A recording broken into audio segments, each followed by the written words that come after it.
PONYTV na sandok chaban numidangi pau meeting tabiriba pumnamak po taramna okchari hauzik pau sandok na pizari. Ngasi Senapati District ki manung chanba Yangkulen Khulda Manipur ki CM N Biren Singh okpagi tharma mapangthokre. Tharmaduda Minister TS Bashanta Awangbo Newmai MLA Kumosa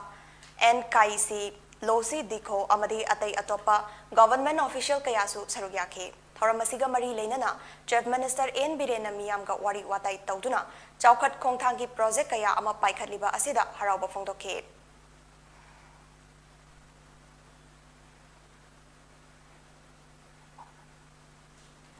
New Chekon Tribal Colony de eviction tauba hokre. Mafam adugi miyamna athingba pirakpadagi police na tear gas kapada miyoi taruklom sokre. Thodogasiga mari leinana Emphalis ki DC Kumantham Dainana Paumi Singh da phongdokhibada sahi amagi mamangdagi hauzik lairiba government ki residential quarters sing asi matamga chanadre anauba housing complex ama semgat nabagi damak PWD ki order amana quarters sing asi thadoknaba haina Englishing ani taramapalda haikrabani.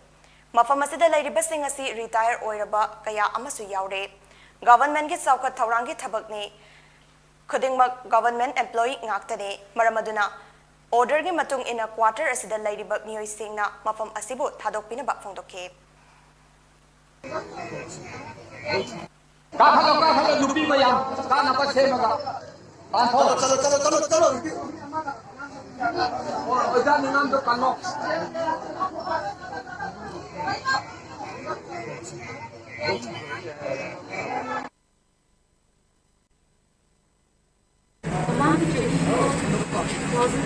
March 2021 the Ports Department की order में तो बने असी की Laiba new checkpoint Laiba फिर government residential quarter Laiba 187 number of government employees in this various categories the type 1 type 2 type 3 type 4 वही हम तो वही मतलब चार पी कर बने क्वार्टर से लेके तो भी होना because the लाइब्रेरी से same residential How's Miam Subira Manislides, the Amu Piraba, dilapidated structure, Asita government, Anuba scheme, have a program project, Anuba, housing complex, Anulata, a city marine department, isolation, waters a vacate of you have to go, have to go to the home in the vacate of Balu, have to be showing to home, on the book, already was marched up. Already, chain has then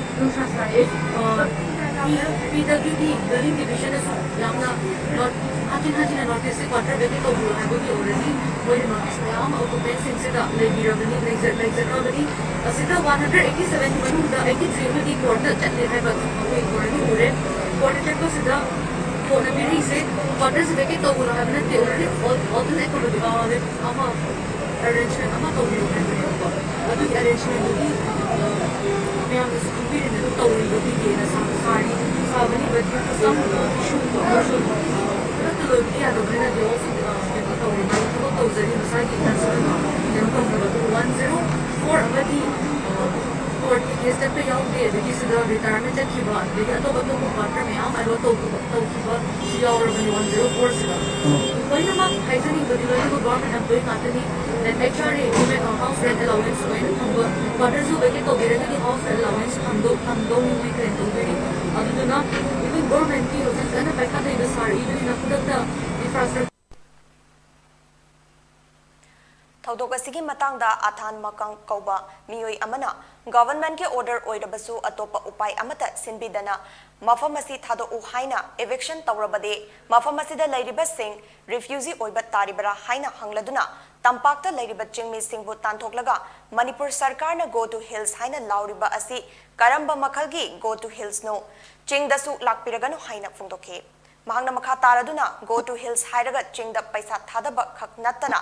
Tamda lairiba chingmi singi welfare asi yengsin bibak khaktana singmi singna Manipur sarkar na paikhaliba go to hills mission asi thazagani hain haike policy CM sarkar su yobi da go to hills sarga chingi ichine nausing tampak sida lairiba sing budi asmana tanthok ga leire karigi go to hills no ekodi gyan tadre pamdre chingna su lapi ganu go to hills sarga Ching the doctor Salaga, no Paisa Tata Budunate, Tamda Ladiba, Tampasita Ladiba, Ichinina, Loina Maki, welfare, Hazana Yangsin Bio, Adu Tarokanda, Loina Manga go to Hills, Hazagani, CM Sargusa, Adu the respect Silakani, have Su Tamzani, many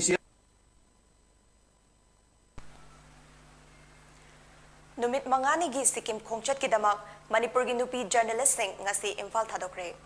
All Manipur Working Journalists Union Amjuna Sinduna Manipur gi nupi journalist singi oiba Sikkim da numit manganigi khongchat ama lamthakre.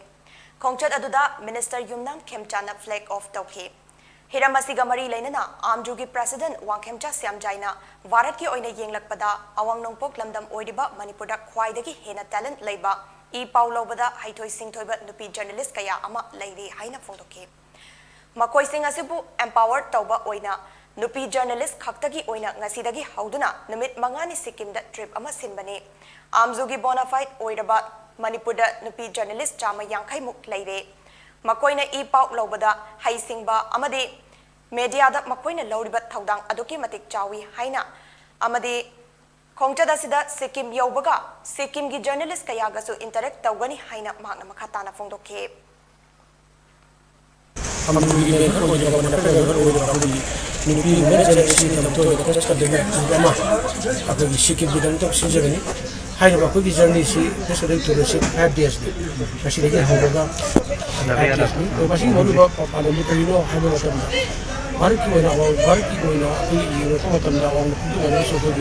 Manipur fighting and a talented with journalists in labor. Women empowerment, I will repeat ahead of the Manipur labor. The following many housing it up when I was about the piece of the pool of him little air. She can brought up with the talented labor with the young Haishimba, the Bakugi, later I don't know. The fishing is Haishimba by a Plubushi, no rescue when I was getting summertime, Sikimda. Yes, I think to somebody I don't know. I'm going to skip the water. Sikkim Zenis in an Gimayam sing a quick with a kind of infect only. I do Sikkim Garmena. I can't give up. I got Ranction. I go to the pound Longoni. I take education sector, education sector. I think Russia to the one is Haragan to the pound longer police. I couldn't Hungary. The same material item of a aku juga ada demokrasi seperti waktu di press, asi polisi dari judiciary juga jadi seperti ada polisi aku polisi saya cukup terbangun masih menentukan business plan ini masih ni aku mau nak final bukan saja masih dengan government tidak hanya seperti pipa ada yang ayah harus yang tersong di universiti minister aku biren mama sama tu yang segi journey segi yang support tahu Hiramasiga mari lainana Minister Y Khemchana Manipur gi nupi journalist singbu empowered tawbagi saruk ama oina makoibu expose tongnabagi damak All Manipur Working Journalists Union Amjuna Sinduna pangthokliba khongchat asi yamna afaba khongthangni haina phongdoke loinana makha taba program kaya dasu mahak soidana saruk yakani haina so haike sa sing sensing hai tare phi journalist kangu nupi singbu empowered over the kanmoina Manipur Working Journalists Association Sinbirakanda Smaina Kogi Dupi journalism exposure to Kogi Choba Kogi Tanzam in the country, but Sikkim journalists am Unagani Haibi at the same time Kogi interaction Singba they get Kogi exposure to Kogi Abokong and a Logaraga, but then our programs highly reflect. India da loan app agent singna Praja miyam da kihan khangalakpagi masing tatana hengalakle Mumbai gi Malata laipa Kurar Khongang dagi Sanjib Choreographer kauba nupa amat loan app ki recovery agent singna semdok sadoklaba jugot chadaba photo ama WhatsApp da viral oihalakpadagi masa mathanda sizakraba matung numit mangat lairaga jab manaba case ama amuk register tawre haire Malata gi Anurag Singh chahi kunmari Kauba Miyoi Asina, Kurar Police Station da blackmail Torok Pagi Matangda case ama file tauke. Taudogasigi Matangda Anurag Singh na Megitang Amada, loan gi Matangda Icham Chamna online loan app Amada, inquiry Tauroi Adobo, Mahak Masagi Ayaba Yaudana, Lupa Lising Ahum, Sanipan Subna Manga Mahaki account transfer Torok Pani Haidi. Police ki Matungina Megitang Tarukta Anurakta loan gi paisa amadi numit tarukni gi sendoi oina lupa lising taret singlakna ba haiduna call amadi SMS ki khutangda ki han khangalak ki bani hairi mahangna makhata na phongdorakpagi matung inna Facebook ta hadisi loan app haiba link ama advertise torakpadagi link aduda namlaga changlubada app ama download tawna ba hairake loinana link aduda changduna download tawki amade mahang masagi Aadhaar card PAN card amadi banking detail pumnamak upload tawduna phone list amadi gallery access tawbasu yahanki haidi masigi matungda paisa si magi ayaba yauduna numit aduda changlakpani amade numit taruknigi matungda sendoi pina bahairakhe mahangna telecaller aduda interest ki rate asi matau karamna hotlibano hangbada fazadaba wahaywata sijinnaduna mahaki semdok sadoklaba jugo chadaba photo amade mahaki contact list yauriba mamanaba singda thaduna viral oihalakani haina kihan khangalakhe amade mahaki contact list yauba mamanaba singdasu phone tawduna blackmail tawrakhibani haidi ngasi sing puba diayama Imphal More lambida lokhada tasinduna accident thokre thodogasi khongkhang amade Technopal gi marakta leiba lambida thokibani gari edu Imphal lomdagi More da ising puba gari ni haidi thodogadu da gari da tonglakpa miyoi ahungi manungda ama khudakta laikidre amana sokpadagi Technopal Primary Health Center da laikanakre amana thiba khangdana leiri haidi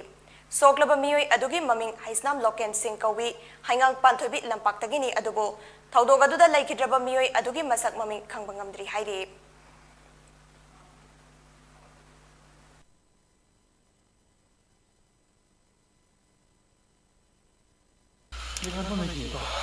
Sini kamu mulai dari sini siap-siap cat berarti ya. Enak terus. Terus. Kalau tuh siap-siap itu juga kalau. Ini mau kontak terus. Mau mi hum nih hayo mal ini.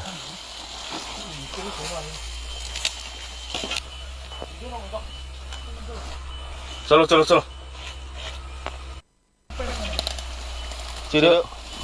Sino mo tayo. Tuh. So mataki. Chalo. Ha?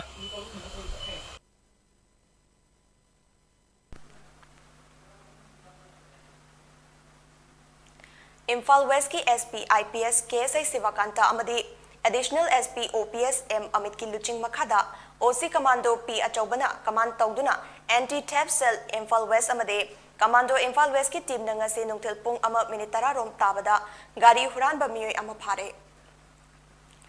pharaba miyoi adudi Muhammad Jawar Rahman chahi 34 apokpa Muhammad Burauddin Lilong police mamangdagi ni haide Muhammad Jawar Rahman amade Mahakapunna gari huranbada chenaba miyoi ani Muhammad Asif Lilong dam makha amade Muhammad Azmir Lilong Ubaktong mathak singdagi RC book yaudaba KTM 250 ama registration number yaudaba KTM Motorex bike ama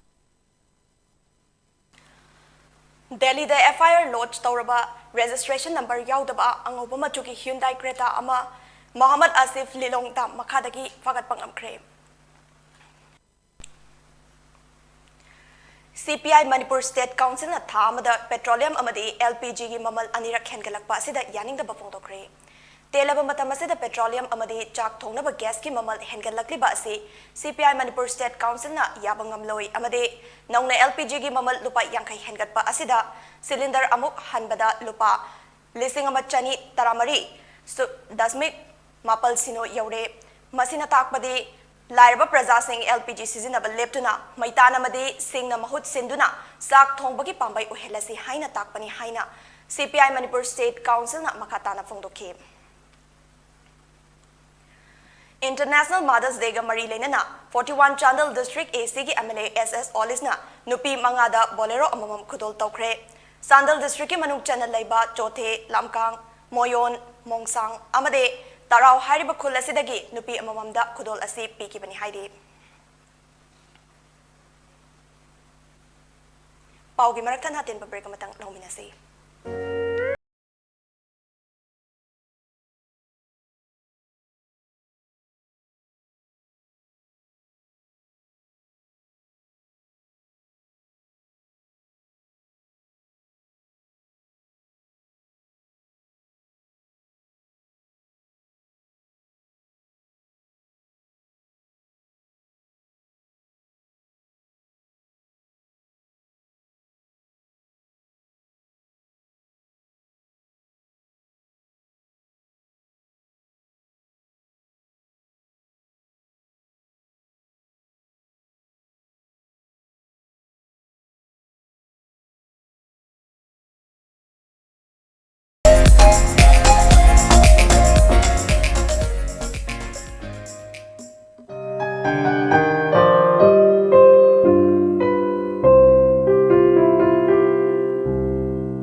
matungda makhatapa pau pizari.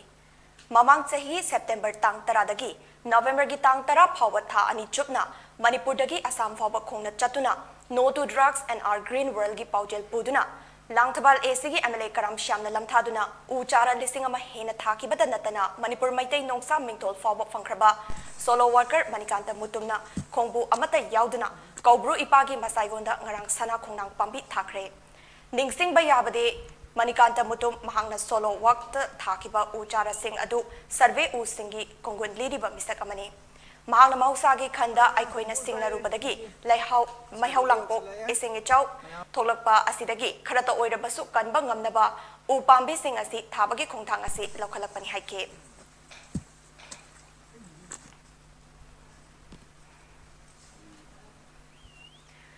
Rajya ki Joint Director Veterinary Department Imphalis ki meeting makada Haingang Veterinary Hospital na sinduna Haingang Kendra gi manung chana leiba khungang singda sandat naganba lainadagi ngakthoknaba combined black water and hemorrhagic septicemia combined vaccine kapthokpagi thabak kana sathari ngasi luwang sangbam khunja singgi san combined SS and BQ vaccine kapthokpagi thabak chathaki vaccine kapaga mari lainana Haingang Veterinary Hospital ki Dr. N. Gandhina aikoi gi paumida haikibada hausi kapliba vaccine asi hek loibaga sansingda yamna toina machin marai naganbat lainadagi ngakthokpa FPPD mouth disease FMD vaccine asi kapthokpa hauragani mahangna makha taraduna haribat laina asi naraktringaida Haingang Veterinary Hospital ki official singna vaccination tawba lakpada kunja singna mateng pangbiu haina doctor da appeal tawrakle ngasi sanchama combined SS and BQ vaccine kapthokre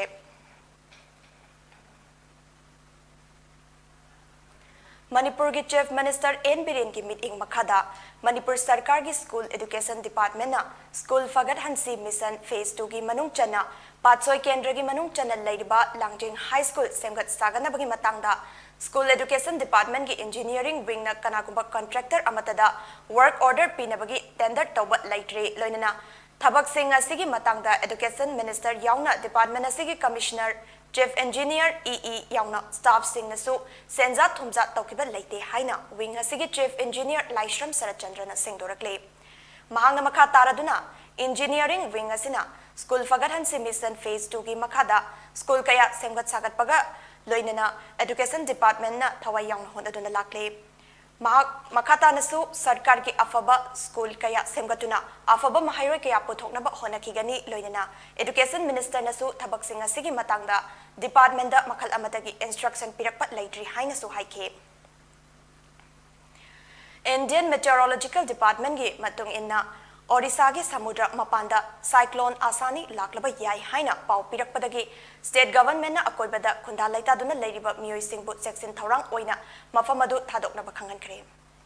Odisha government na Ganjam Puri Jagat Singhpur amadi Kendra padagi collector singda lakliba lebak popa numit phawbada mafamadu gi mioi singbu cyclone shelter singda hongjin hannaba khangan kre cyclone asani ase Odisha da natana West Bengal da su Europe yai haina thajanari West Bengal gi East Midnapore South amade North 24 Paranas ki coastal district singdadi cyclone asi sagolsen numit fawgi manungda Europe yai haina panari Haukiba pung kunmari asida India da nauna mioi listing ahum chani supna taret corona positive oikre mioi listing ahum chamri tarana fagatki loinana mioi kunmapal na laikidre hairi Hauzik fawbada lairiba active case ase punna listing kun chamri supna ahum oire Nakalamaromda Orissa gi Rayagada district laiba hostel anidagi satra humfumari nauna covid positive oiduna nongmaijing numit fawbada covid case punna humfutra mathoi report tawki haire Aroibada maroiba pau amukhana Yanglen Kuda CNN Minutes Opuri Thama Pangre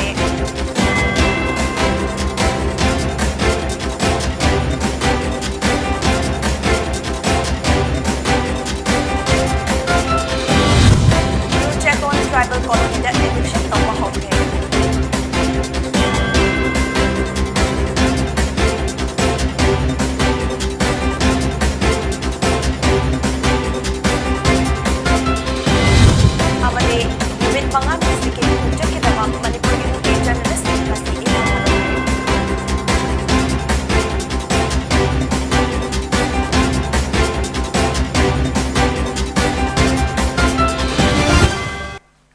PONYTV ꯅꯨꯃꯤꯗꯥꯡꯒꯤ ꯄꯥꯎ ꯃꯤꯠꯌꯦꯡ ꯇꯥꯕꯤꯔꯤꯕꯁꯤꯡꯕꯨ ꯑꯃꯨꯛꯀ ꯈꯨꯔꯨꯝꯖꯔꯤ